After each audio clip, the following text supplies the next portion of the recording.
Dando continuidade, então, à banca de defesa de doutorado do Lucas, vou passar a palavra à professora Fernanda para fazer suas considerações, já com os meus agradecimentos, mais uma vez, Fernanda, pela leitura que você fez do texto do Sérgio, e pela parceria de sempre também. Aliás, agradeço a parceria de sempre aqui a todos os colegas membros da banca, né? A palavra é sua, Fernanda. Obrigada, Cido, pelo convite, né, novamente. Gente do céu, peraí.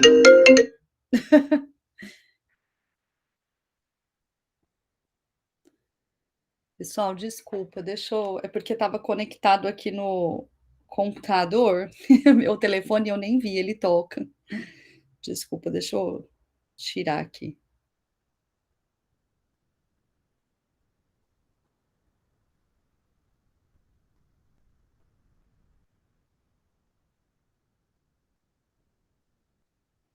Pronto, eu desliguei o WhatsApp, mas isso aí ficou pendente. Então, agradeço, viu, Cido, a confiança aí na leitura, né? E, enfim, já havia participado da qualificação, o trabalho já tinha, né? Muita coisa, já prometia ser um trabalho muito bom, né, Lucas? Agradeço também sua confiança em me convidar novamente, né, para essa leitura e para essa banca. Fiquei muito feliz em ler seu trabalho. Como eu falei, eu acho assim que o trabalho já estava muito bom, né, na época em que você fez, e realmente assim a gente fica feliz, né, de poder voltar e ver que o trabalho ganhou assim um peso muito grande, né? O Cid já elogiou seu trabalho no começo, né? Como um orientador feliz, né, Cido? Porque nem sempre a gente tem tantas felicidades, né? Então, realmente, o seu trabalho, não só do ponto de vista de conteúdo, mas do ponto de vista também da forma, né? Um trabalho muito bem escrito, muito claro. Né? A gente consegue ler o seu trabalho assim com prazer, né? Não tem aquela linguagem truncada, o trabalho flui, né? Então é muito gostoso. E, assim, é muito gostoso até porque seu trabalho corria o risco de ficar muito chato até, porque você vai discutir um único assunto, uma única personagem, né? Então, se você não tivesse todo esse conhecimento e toda essa habilidade em discutir, em se colocar, né? Que eu acho que isso também é um ponto super positivo do seu trabalho, porque você não tem medo de colocar e defender aquilo que você acredita. Né? Então, a voz do Lucas está lá no seu trabalho, e isso a gente vê em poucos trabalhos. Né? Então, você coloca, o Alex já falou, né, para você, que você vai, né, colocando uma coisa, discutindo, e fulano disse isso, mas isso não, né? Isso até poderia, mas tem essa ressalva, e você vai argumentando, então é a sua voz praticamente o tempo todo, né?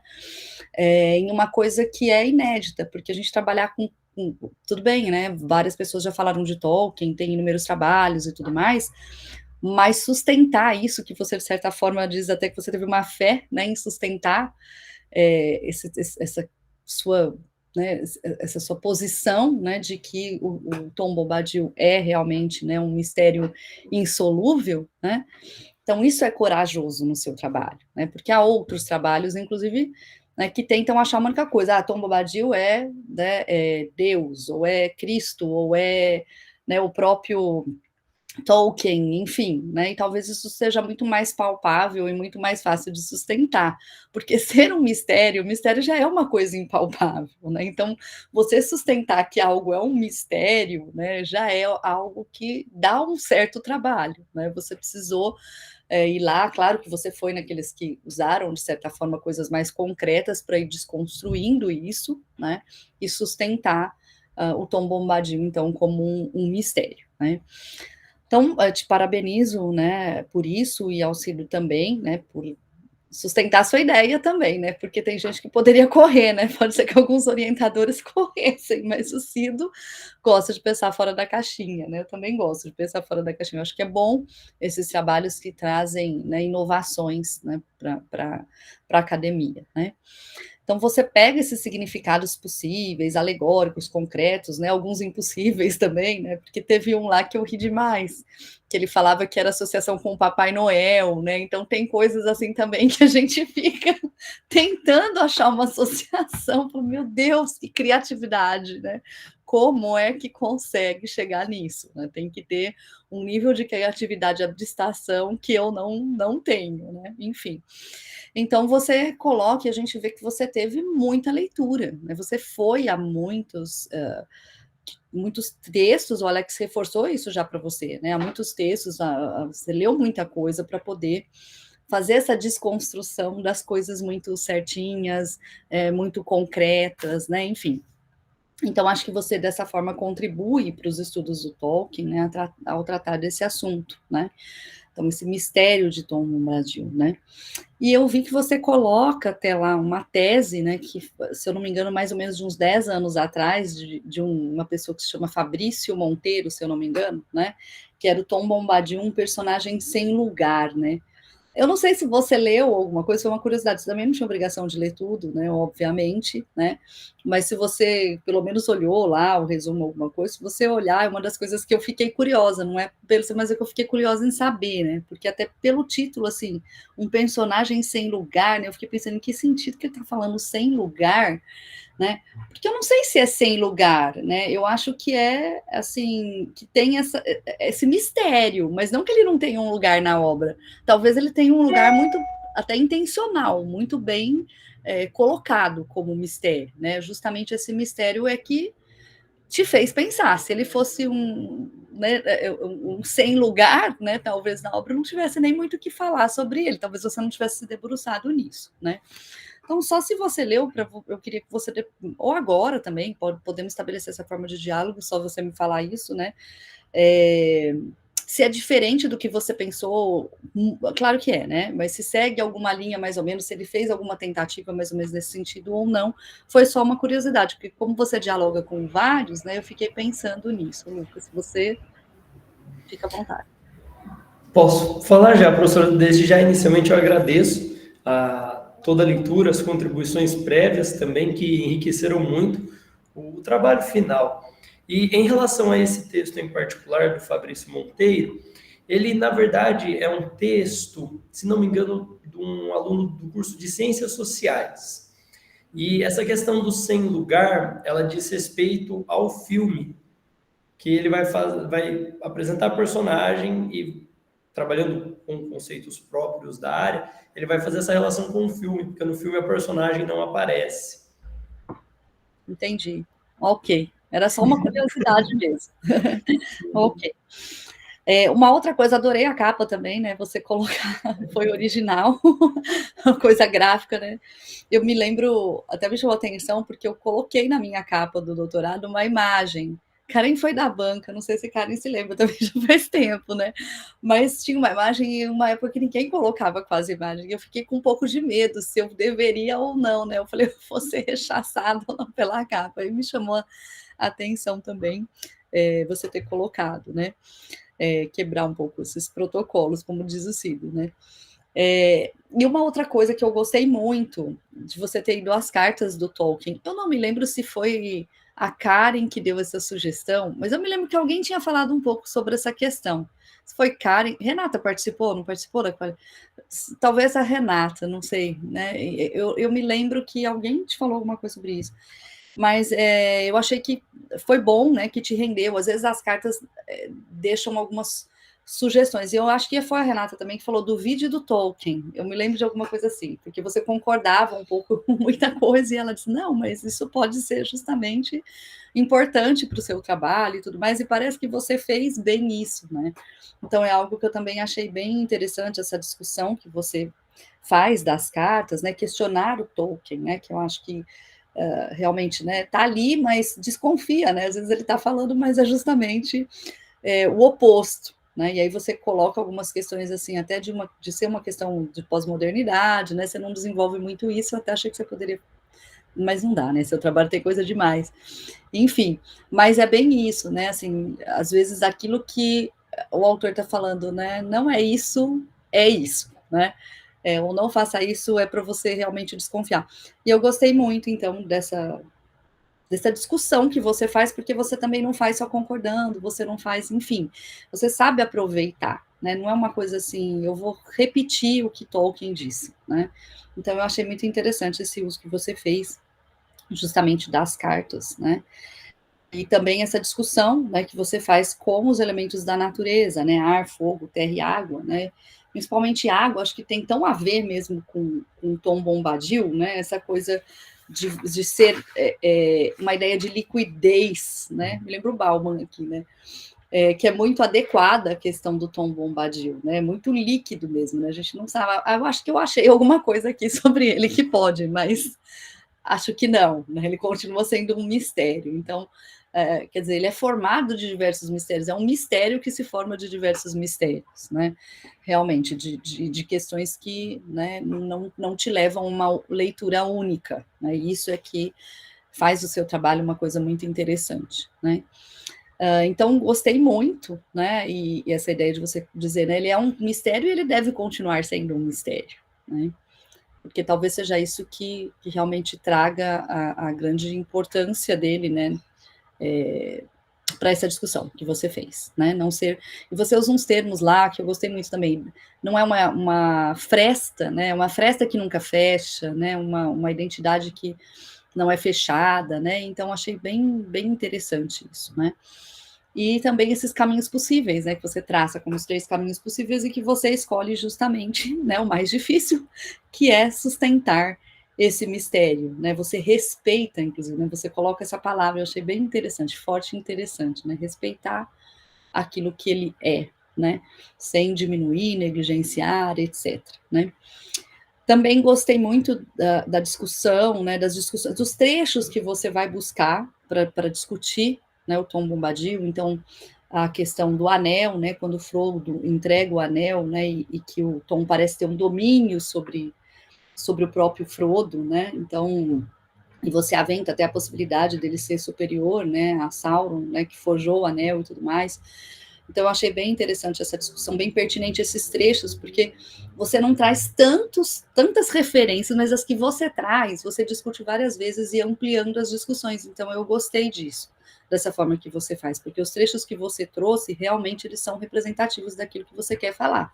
Eu tenho muitos trabalhos que fica lá cheio de citaçãozinha, que não tem discussão, não integra no trabalho, né? É uma citação e aí um pequeno comentário de 2 linhas, quando tem, às vezes não tem, mas os trechos que você realmente vai a eles, né? Aqueles pontos da obra realmente são pontos importantes e que contribuem realmente com a discussão que você faz. Eles não estão aí por outras coisas, nem para encher linguiça, né? Porque muitas vezes tem trabalho que a gente parece que pôs lá não sei quantas citações para o trabalho chegar no número de páginas que precisava chegar. E o seu é um trabalho enorme, né? A gente vê poucos trabalhos com 200 páginas hoje, né? Às vezes a gente fala assim, nossa, podia ter posto um pouco mais, até na qualificação, porque a gente não tem, às vezes, como dar elementos para o trabalho, porque não tem discussão, né? E o seu trabalho não. Então, achei muito interessante, né? E aí você faz toda aquela discussão do Frodo, né? Da pergunta que ele faz à Fruta Douro, né? De quem seria o Tom, né? E aí ela também dá uma resposta vaga e aí continua, né? Essa questão do mistério reforçado, né? E algumas coisas que desmistificam mesmo essa ideia de que, né? Ele é Deus, né? Porque ele não é ele não é, ela fala isso, ele não é dono, né, da cidade, ele não se coloca como um dono, né, mas como um cuidador, né, como alguém está ali, então não é uma posição onisciente, nada disso, né, ele não tem isso, né, realmente um mistério, né. Você coloca, né, inclusive, que ele excede a materialidade, né, a questão da habilidade dele aparecer e desaparecer não só fisicamente, no ambiente físico, né, mas também nas lembranças das personagens e tudo mais, né. E depois você cita também aqueles seres que não são controlados por Tom, né? Por que eles não seriam controlados, né? Então, tudo que você discute realmente vai contribuindo para o aumentar do mistério, que era justamente o que você queria, né? Então, tudo corrobora, né, para essa coisa ser não explicada, não esclarecida, né, totalmente e tudo mais, né?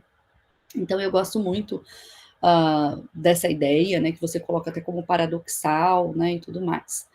E também vi que você colocou algumas coisas lá do Humberto Eco, né, que eu tinha falado até para você, né, foi uma sugestão da questão dos labirintos, né, então como você aproveita essa questão, né, também acho que ficou legal no seu trabalho, né, ficou interessante, né. E eu também não tenho muitas coisas para falar, porque o seu trabalho está muito bom, né, eu acho que às vezes quando a gente fala muito também é porque a gente procura muitos pontos, a gente poderia discutir muita coisa, mas não acho que venha ao caso, também não quero ficar perguntando coisas só para dizer assim, olha, Lucas, eu vou ficar te questionando aqui só porque é uma banca, entendeu? Então, assim, eu vou te colocar, assim, algo que eu quero que você comente, né, mas não são dúvidas em relação aquilo que você, eu acho que você poderia ter colocado mais isso, ou mais aquilo outro, não, seu trabalho está bom, né, muito bom, aliás, está muito pronto, né, e, logicamente, que se a gente for ler sempre, a gente vai querer colocar alguma coisa, ou tentar, né, quando a gente lê daqui, sei lá, uns anos, quando você tiver um distanciamento, você vai falar, nossa, por que eu não falei isso? Por que eu não coloquei isso? Mas a gente tem que dar um fim para as coisas da gente, né? Tudo tem que ter um fim, e acho que você deu o seu fim, né? Enfim, você fez uma conclusão lá, que tem, né, realmente um fechamento do seu trabalho, né? Não tem um fechamento da personagem, mas você faz o fechamento do seu trabalho, isso que é importante, né? Então, tem duas coisas que eu acho interessante que você coloca lá, né, do próprio Tolkien, que diz, né, o importante é o trajeto, a viagem, né, e não o destino final ou a solução última, né? E eu acho que essa fala também é muito casada mesmo com a figura, né, do Tom Bombadil, né, e também com a sua tese, porque ela tem um final, né, uma conclusão, mas esse final, essa conclusão reforçam esse inominável, mistério, né, aquilo que não tem solução, né? Então eu queria que você comentasse um pouco isso, o que você acha, se você está de acordo com isso que eu estou te falando, né? Porque acho que a própria colocação do Tolkien tem a ver com aquilo que você fez, né? Casa muito com aquilo que você fez e com essa conclusão. E se você quiser me falar, e depois eu tenho um outro comentário, mas é isso. Primeiramente, eu agradeço mais uma vez, professora, pelos elogios, também pelas contribuições. A questão do Humberto Eco, sem dúvida, foi contribuição da senhora no momento da arguição, do mestrado, da mudança de nível também. E, de fato, como o professor Alex também falou logo no início, essa questão da jornada para o Tolkien é muito importante. Essa dimensão do vivenciar a jornada. Eu acho até interessante, fazendo um pequeno paralelo, eu acredito que todos, quando lemos O Senhor dos Anéis, vamos chegando perto do fim e achamos que o Frodo vai jogar o anel. E é muito surpreendente, talvez, ele não jogar o anel no fogo. E eu, primeiramente, assisti o filme, falei, nossa, no livro deve ser diferente, no livro ele deve jogar o anel no fogo mesmo. Mas, de fato, ele não joga, o que também reforça essa dimensão da jornada. Ali era o ponto crucial, é claro, da situação do anel, mas essa valorização da jornada, eu creio que o fato dele não ter jogado no fogo também valoriza mais essa dimensão da jornada, do processo. E escrevendo a tese, eu fui sentindo também essa dimensão de não... É algo que eu tentei me atentar bastante ao longo de todo o texto, não colocar um ponto final na discussão, mas ressaltar de fato que ela é uma discussão sempre aberta a contribuições, aberta a essa dimensão, justamente por ser um mistério.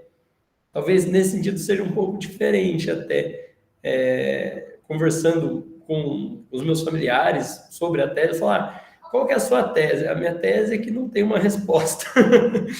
Então é um pouco inusitado, diferente, mas que, do mesmo modo, se coaduna muito com a perspectiva do próprio Tolkien na obra. Acho interessante. Sim, né? É a sua própria jornada, né? A sua jornada também é um pouco isso, né? Eu acho. E em um outro momento, na página 193, você coloca que talvez o Tolkien, né, você não, né, é uma fala que tem lá, né, que talvez de outros estudiosos, que ele quisesse dar uma solução, né, ao Tom Bombadil, como uma charada a ser solucionada, quer dizer, ele tinha sido criado como uma charada a ser solucionada, mas que se tornou, né, maior, tornou uma coisa tão, tão grande, né, que o escritor acabou, né, que aquela personagem acabou se transformando em mistério, né? Eu sei que também é um mistério insolúvel isso, né, porque a gente não vai saber, acho que, não sei se o Tolkien respondeu isso, creio que não, né, mas em que você apostaria, né, nessa charada não solucionada intencional, né, ou realmente ele se perdeu, né? Qual é a sua opinião como um estudioso de Tolkien mesmo, né? E eu lembro muito quando eu estudo até hoje Robert Hoover, né, mas tinha uma entrevista que eu vi dele, que quando ele escreveu o livro Gerald's Party, né, ele falou que ele colocou tanto personagem, mas tanto personagem na obra, que ele não sabia mais o que ele fazia com alguns personagens, né? E um especial, ele não sabia como dar fim naquilo, e o livro já estava, tipo, escrito. Ele, o que eu vou fazer, né? Eu não tenho como, e ele tem partes importantes, não dá para simplesmente retirar a personagem, né? E aí ele disse que a esposa entrou para levar um café para ele, né? E ele fala assim, olha, aqui seu café e tal, e ele fala assim, é isso, eu vou usar isso, né? Que a pessoa foi fazer um café, né? Foi fazer alguma coisa, né? E ele fecha essa personagem desse jeito, né? Que é uma coisa que ele nem tinha pensado, né? Foi assim, o que eu vou fazer, né? Com essa personagem? Então eu vou usar de uma forma inusitada, não sei como terminar realmente, né? Então saiu e foi tomar um café e sei lá o que aconteceu, né? Então, assim, as narrativas pós-modernas, claro que nem toda narrativa daria para fazer isso, né? Mas tem narrativa que casa muito bem, né? Então, nem sempre, né, a gente tem uma ideia, às vezes, que o autor pensou tudo ao longo, né, mas às vezes acho que foge mesmo, né? Como é que eu vou fazer? Às vezes você pensa e, claro, os caminhos devem mudar, né? Os rumos devem mudar, né? Enquanto eu não sou escritora, né? Não tenho, enfim, né, nenhuma relação com isso, né? Mas a gente percebe, né? A gente pode perceber, enfim, né, nos escritores que falam, as entrevistas e tudo mais, e eu me lembrei disso, né? Então, por isso que me veio isso, quando eu li seu texto, eu falei, né, o que será que o Lucas, né, pode falar sobre isso? Assim, é de fato uma pergunta também misteriosa, né? Saber com certeza. Eu acredito que o Tolkien, quando ele redige ali o texto, quando está construindo O Senhor dos Anéis, há uma demora para que a obra se conclua muito grande. Então, o tempo de escrita é muito grande. E ele é muito meticuloso nas construções, ele é muito detalhista. Eu lembro de uma frase que tem lá no Árvore e Folha, que eu trago muito para mim também, que ele fala que a personagem ele pintava melhor folhas do que árvores, porque ela tem essa dimensão do detalhe. E o Tolkien, ele traz consigo muito essa dimensão detalhista. Então, ter deixado passar algo, eu creio que seja difícil. E é muito interessante algumas reverberações em torno da personagem, nessa dimensão do mistério. Então, essas perguntas, quem ele é, quem é você e quem eu sou, são as três possíveis formas de se elaborar essa pergunta, e as três estão presentes no texto. Eu acredito que, por conta dessa dimensão da personalidade do autor, difícil ele ter escrito de um modo acidental toda essa articulação misteriosa. E deixei passar e agora, e respondendo à carta, ele coloca, inclusive, na epígrafe, né? Deve sempre haver algum enigma, como sempre há, Tom Bombadil é um intencionalmente. É claro, ao mesmo tempo, ele pode ter deixado passar, a pessoa perguntou na carta, ele falou, nossa, e agora? Também por uma dimensão de personalidade do autor, talvez ele não assumiria que tinha deixado passar. Justamente por essa questão do ser ali, do autor. Mas eu acredito que ele tenha pensado como um mistério.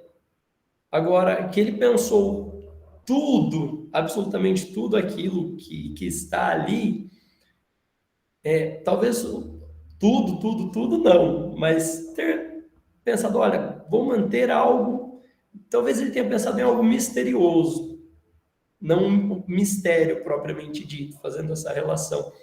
Ele tenha pensado em colocar uma personagem misteriosa na obra, mas que acabou de fato se tornando mistério, em essência. Ok, Lucas. Claro, não tem resposta, né? Eu sei que não tem resposta, nem assim, você não era nem obrigado a entender e tudo mais. Nem sei se você tinha pensado nisso em alguma vez, né? Mas são coisas assim que eu não sou, né, a estudiosa que você é de Tolkien, né? Então a gente gosta de escutar, né, um pouco dessas questões que são colocadas, né? Até para a gente aprende, viu, demais com vocês em textos, em bancas. Eu acho muito bom participar de banca, porque é fantástico, a gente vê muitas coisas, conhece, né, e se atenta para tantas outras, né, eu mesma, quando essa questão da jornada, né, que você falou sobre a jornada, eu estou lendo também um livro que me fez muito, e é de fantasia, que me fez muito pensar nisso, né, e nisso que você falou agora, a hora que você falou, eu remeti na hora, eu falei, nossa, realmente, né, a importância da jornada em si e tudo mais, e não como ela termina, mas é o processo todo, né, e tudo. Então, assim, obrigada por você pensar, né, e refletir nessas coisas todas e também passar um pouco, né, do seu conhecimento aí de Tolkien também para nós, né. E é isso, Lucas, eu não vou ter mais perguntas para você e nem questionamentos, eu queria só ouvir um pouquinho mesmo e te dar os parabéns, né, por todo esse processo árduo, né, que deve ter sido você, né, procurar, né, manter esse mistério, né? Como manter esse mistério que não é uma coisa tão fácil, né?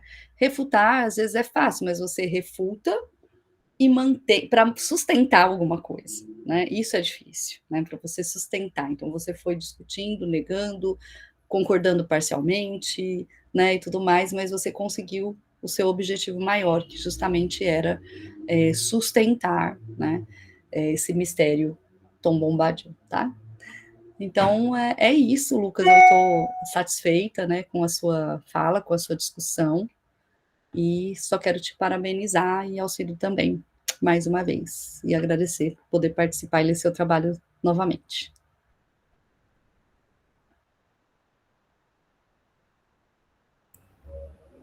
Eu que agradeço, professor, mais uma vez por todas as contribuições ao longo da jornada. Também nos encontramos num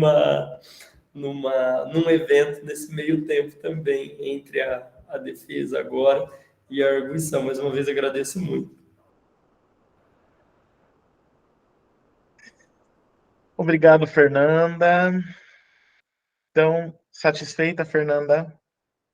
Sim, Vocês muito. já também fizeram uma conversa, né? Então, Lucas, nem vou passar a palavra para você, que você já foi respondendo, conversando com a professora Fernanda, assim como fez com o professor Sérgio. Então, maravilha. Obrigado, Fernanda, pelas colocações. E tinha alguma coisa.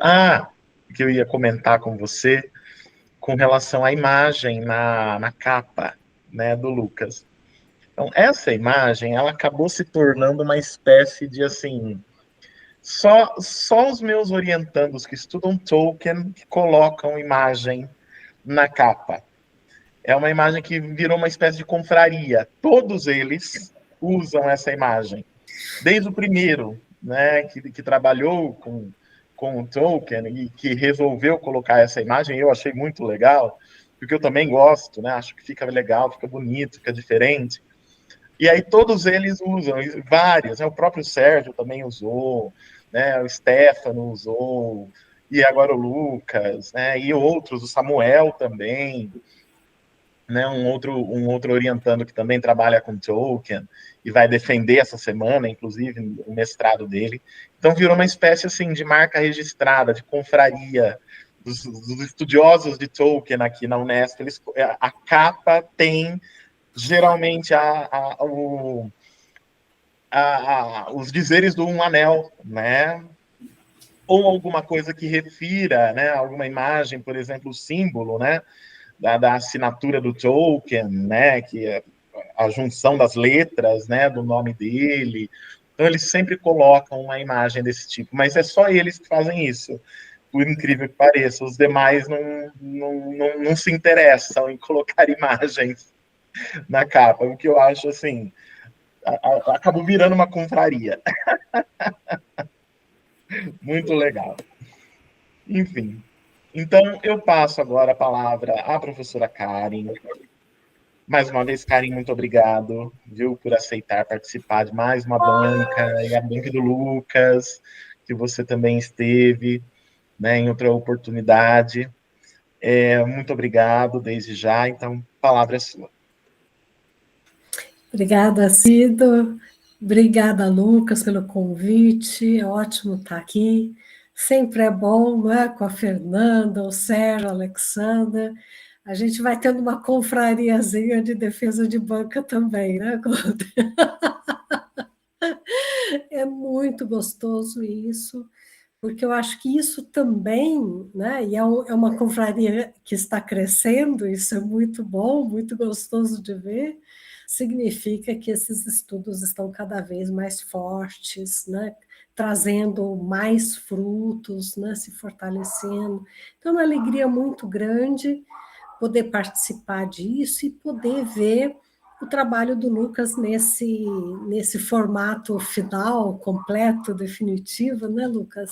Você já tinha um trabalho tão bom na qualificação. Eu também lembro que eu levantei alguns pontos assim para dar algumas sugestões e tudo, mas você já tinha um trabalho ousado e um trabalho muito bem encaminhado na época da qualificação. Eu lembro que foram algumas sugestões aqui, ali, uma coisinha.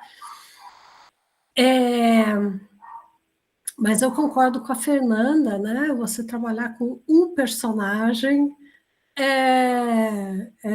corre riscos de muitos tipos.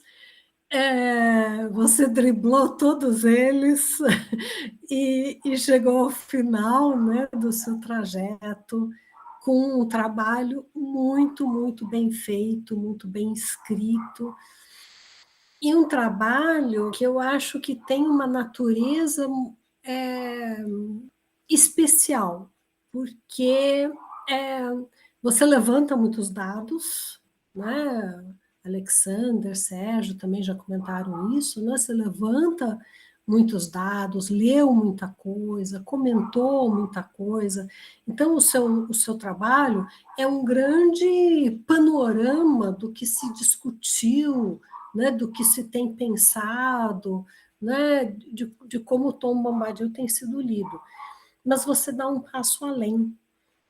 E a sua tese, né, ela tem esse aspecto totalmente, não sei se totalmente, né, mas bastante inaudito, né? A sua resposta é uma negação, né? É um mistério, é um não esclarecimento, né? E isso é um malabarismo que dentro da área de letras não é fácil de fazer, não, porque a gente espera que a análise conclua com algo concreto e você conclui, né, justamente por essa ausência. Então, é uma coragem fazer isso, né, sua, do Cido também, né? E eu acho que isso faz o seu trabalho muito especial. E eu também acho que uma das palavras-chave do seu trabalho, eu acho que é mais do que apenas uma palavra-chave que fica esquecida ali na linhazinha das palavras-chave. Eu acho que é a palavra que realmente define o tipo de trabalho que você está apresentando aqui, que é a palavra filosofia. Você está realmente discutindo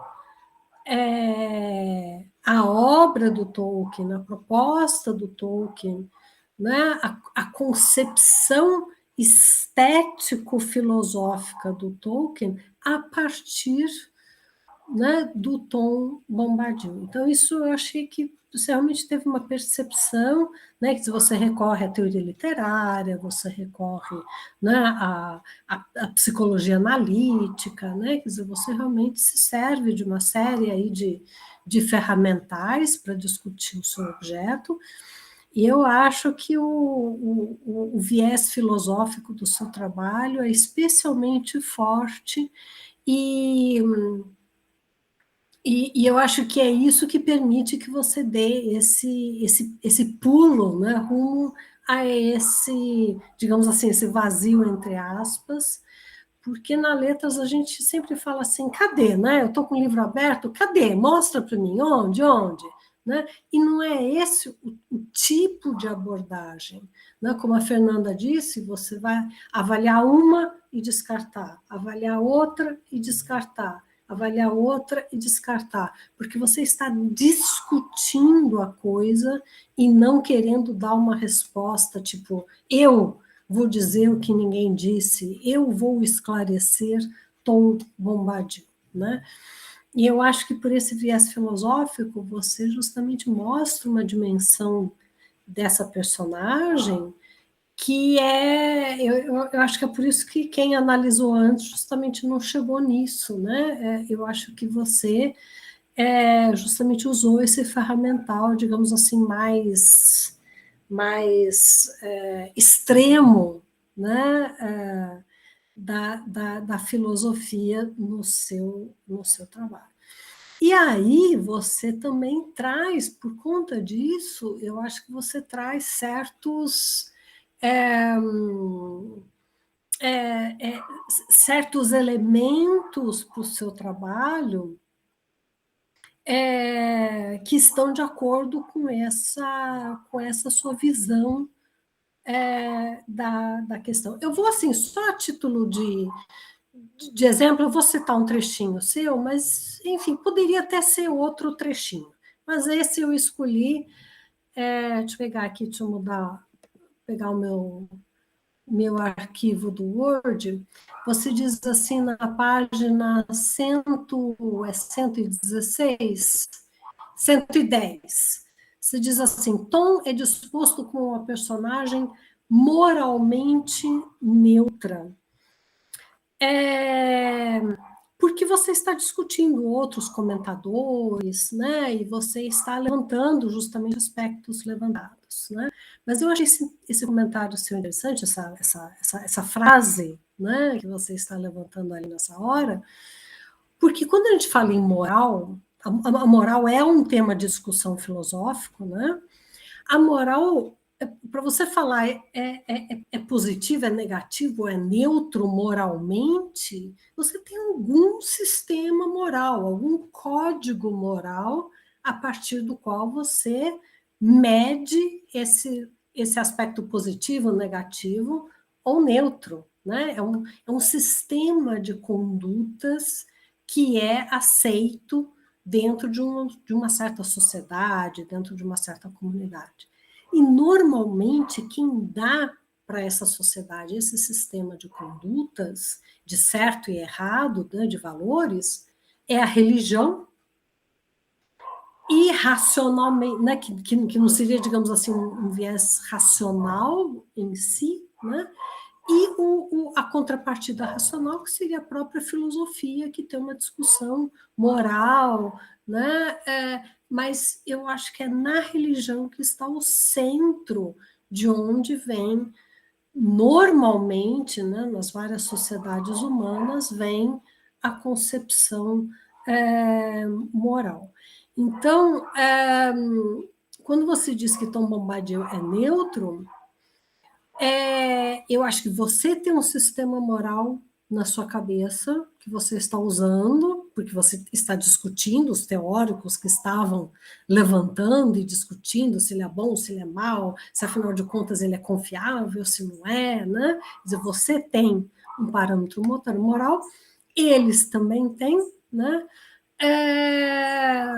E eu acho que seja explicitamente, seja implicitamente, Tolkien também tem um sistema moral embutido na cabeça dele, né? E que a gente percebe naquilo que ele constrói. Então, esse é um aspecto que esse trecho me dá, e em seguida você continua, você diz assim: com todas essas afirmações se mostram discutíveis, pois o Senhor dos Nazgûl é a encarnação de tudo que há de mal entre os humanos da Terra-média, já que ele foi um dia um rei humano que, tomado pela cobiça, deixou-se escravizar por Sauron. E aí você continua, e você menciona que Gandalf, num certo momento,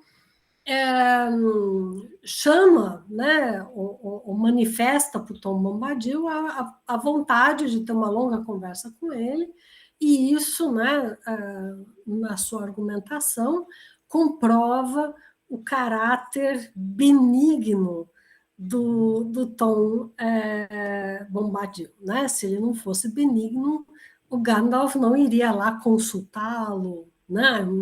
Menos ainda consultá-lo longamente, né? Então aí a gente tem um exemplo assim dessa prioridade moral que o Tom Bombadil tem aos olhos do Gandalf. Então você cria aí dois opostos, né? Os Nazgûl, aqueles que caíram, aqueles que se deixaram levar pela cobiça e que agora são um símbolo mesmo, né? Do quão mal o ser humano, né, o homem, ali pode ser. E aí você também comenta que essa maldade vem da fraqueza dos homens que se deixaram levar pela cobiça e tudo mais. Então, se eles são maus e são fracos, e o Tom, pelo menos até certo ponto, tem indícios de ser benigno, significa que a grande essência dele é não ser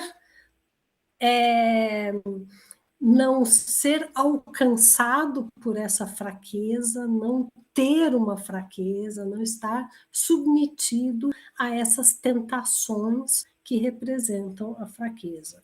Ele é alguém inabalável, é alguém inalcançável, como alguém que está numa bolha que o mal não alcança, a tentação não alcança. Ele pega o anel e diz,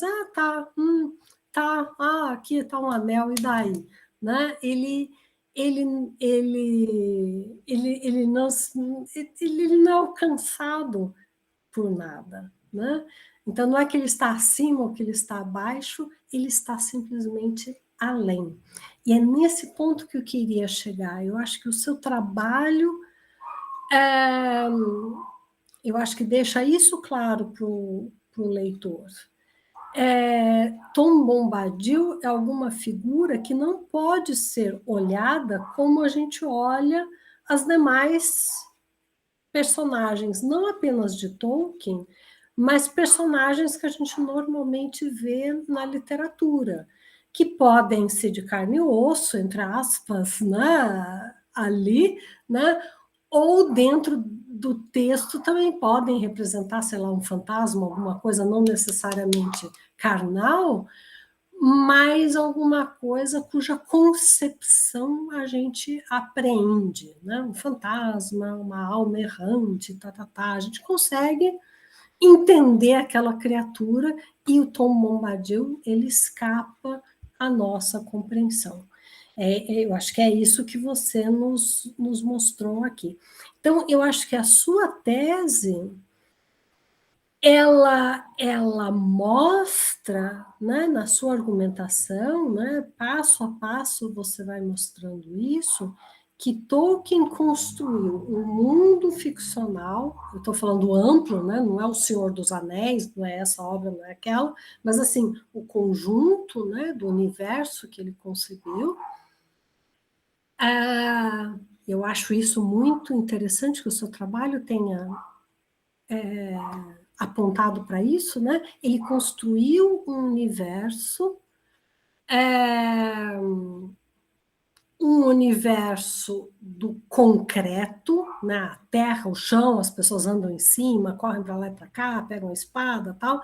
Quer dizer, nesse mundo concreto, visível, existe um ser transcendental. Alguém de uma outra ordem, alguém que não é, ele está aqui, ele dialoga, ele salva o personagem, ele responde pergunta, né? Quer dizer, ele está aqui, mas ele, na verdade, é de uma outra ordem, ele é transcendental dentro desse mundo que é um mundo concebido como um mundo concreto, né, de povos em guerra, dilemas pessoais, né, tudo aquilo, né, que o Tolkien pôs ali. Então, ele criou uma transcendência dentro daquilo, né, alguma coisa que aponta para lá, mas que está aqui. E eu acho que é aí que eu chego na conclusão do seu trabalho, que eu acho que é o lugar onde você captou essa ideia, que é um trecho, eu acho que foi o Alex que também já citou essa mesma frase sua. Você levanta ali na conclusão, você levanta a pergunta e aí você responde, né? Quem é Tom Bombadil? E aí você diz, Tom Bombadil é um mistério em si mesmo, é manifestação do mistério, aquele mistério presente em toda a mitologia, em toda religião. E eu acho que você associou, não só na conclusão, mas passo a passo ao longo do seu trabalho, o Tom Bombadil, alguma coisa que você percebe, não em uma religião, mas pelo menos no grosso das religiões que a gente normalmente conhece, né? Um certo espírito religioso que a gente diz que todas essas religiões mais ou menos compartilham, né? E eu acho que essa é a única pergunta que eu vou te fazer, né? Quer dizer, é uma essência geral, sim, mas eu fico achando que você, lá no fundo, você talvez tenha uma relação disso com a fé católica especificamente. Será? Porque, é claro, né? Quer dizer, Tolkien recorreu aí às mitologias várias, né? Quer dizer, tem tudo isso e você levou isso tudo em consideração, claro. Mas eu acho que talvez, essa é a minha desconfiança, que lá atrás, quando você primeiro desenvolveu essa ideia e tudo mais, foi aquela sensação de que aquilo que você via na perspectiva cristã, talvez mais propriamente católica, né? Não só cristã em geral, você também vê em Tolkien, você vê mais especificamente em Tom Bombadil. E é isso que eu realmente tenho curiosidade de te ouvir. Como é que você vê essa ligação? E se eu estou, enfim, ou se eu também vi algo que não é da sua leitura, não é da sua visão. Talvez eu tenha escapado, né, dos limites ali na minha leitura. Mas é isso. Vê se você comenta aí, mata essa minha curiosidade. Mas eu na minha visão, eu acho que o seu trabalho realiza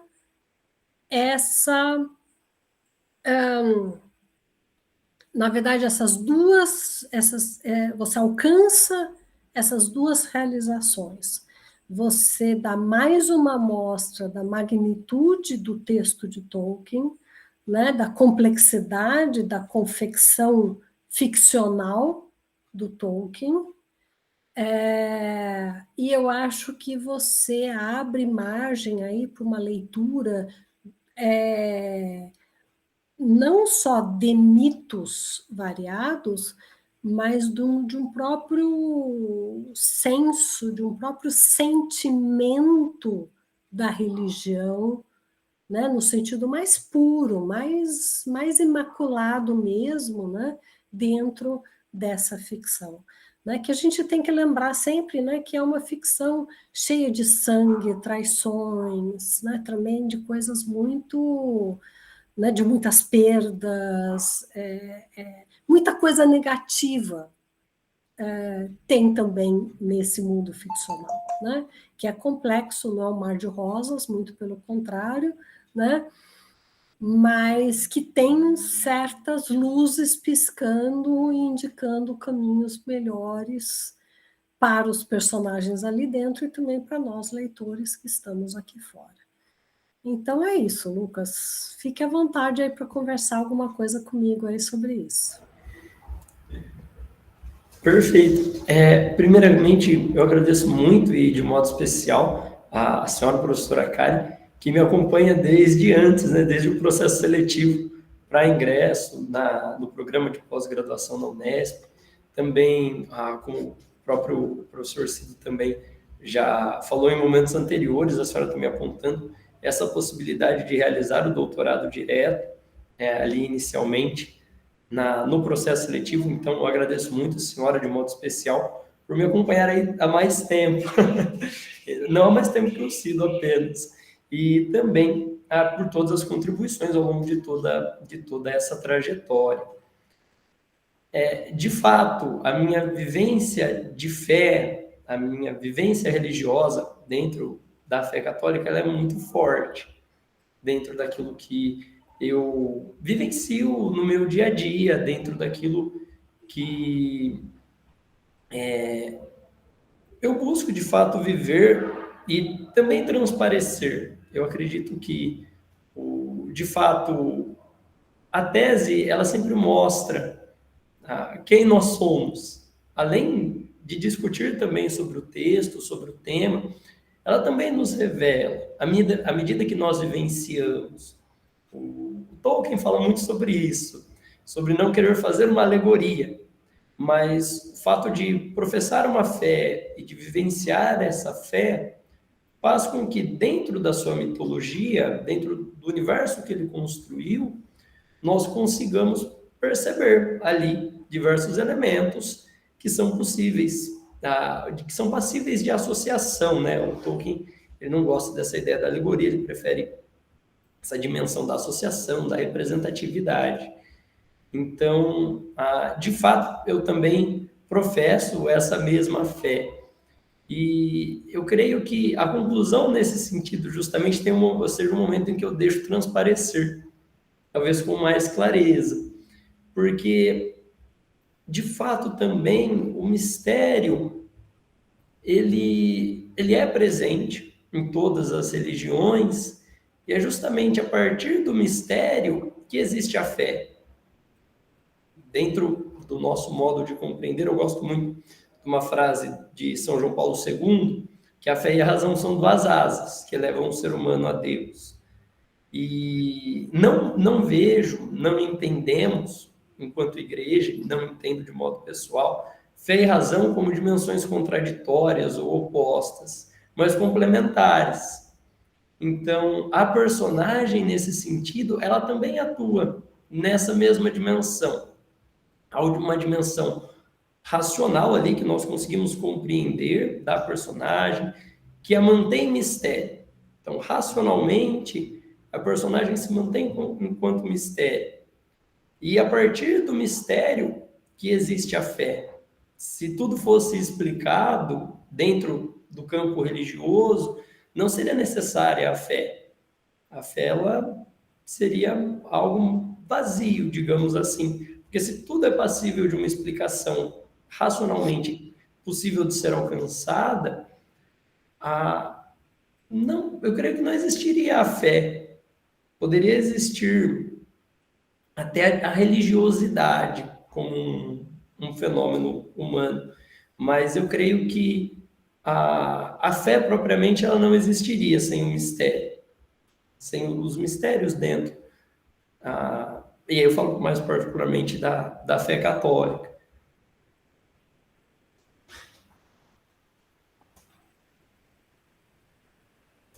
É isso, Lucas, é isso aí, muito bem.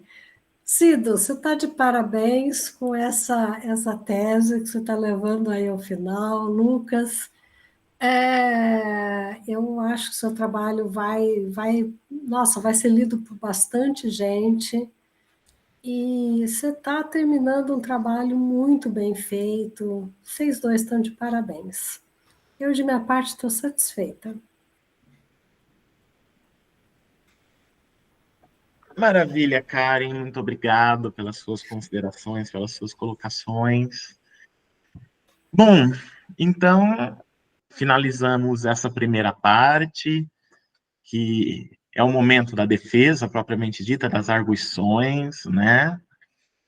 E agora nós vamos para a segunda e última segundo e último momento, né, da banca de defesa, que é o momento em que a banca vai deliberar, mediante o que o Lucas respondeu, né, aqui na arguição, e mediante o trabalho que foi lido, apresentado, né, a tese propriamente dita. Então, para isso, a banca vai deliberar, a deliberação da banca é sigilosa. Eu vou pedir ao Lucas e às demais pessoas que estão aqui neste momento assistindo a defesa, que não são a banca, né, claro, para que saiam, né, da sala virtual. Eu vou parar a gravação aqui também, para que a banca possa, então, conversar sigilosamente. E aí, Lucas, vou pedir para você, fique próximo aí do seu celular, do seu WhatsApp, porque assim que a banca terminar a deliberação e fazer as tratativas administrativas que precisam ser feitas, eu vou mandar uma mensagem para você, dizendo para você entrar novamente aqui na sala virtual, e aí eu vou pedir que você avise, né, também as demais pessoas, que acho que são todos e todas conhecidos e conhecidas seus, para que também voltem para, então, o anúncio do resultado final, né, o momento da leitura do parecer da banca, tá bem? Então, é isso. Até já já, então, Lucas e demais pessoas. Até, professor, obrigado.